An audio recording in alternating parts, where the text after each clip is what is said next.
Matagumpay na isinagawa ng MOTC ang 2026 Pre-Departure Orientation Seminar o PDOS para sa mga Hajj pilgrims.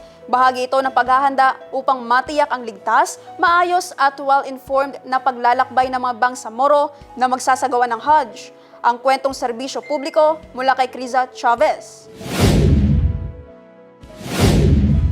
Bilang bahagi ng paghahanda upang matiyak ang ligtas, maayos at well-informed na paglalakbay ng mga bangsamoro na magsasagawa ng Hajj, isinagawa ng MOTC BARM ang 2026 Pre-Departure Orientation Seminar o PDOS para sa mga Hajj pilgrims. Pinagsama ng PDOS ang pangunahing stakeholders upang ihanay ang mga responsibilidad at serbisyo para sa mga pilgrims. Kabilang dito ang aktibong partisipasyon ng Bangsamoro Airport Authority o BAA na inimbitahang magbigay ng buong suporta at airport services para sa mga Hajj passengers, patunay ng paninindigan nito sa efficient, orderly, at passenger-centered airport operations.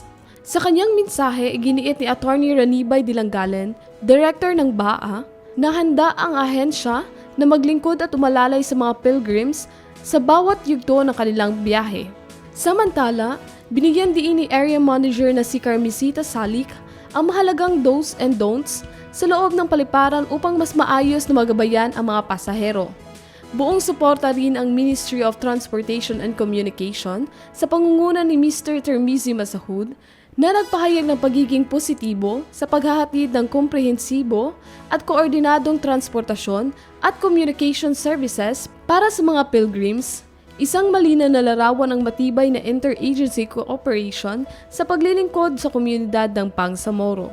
Ang PDOS 2026 ay hindi lamang paghahanda sa biyahe, kundi isang kolektibong paninindigan ng mga ahensya ng Bangsamoro Government upang tiyakin na ang pagganap ng Hajj ng mga kapatid na Muslim ay may kaayusan, kaligtasan at malasakit mula sa paliparan hanggang sa kanilang pagbabalik. Criza Chavez, iMinds, Philippines.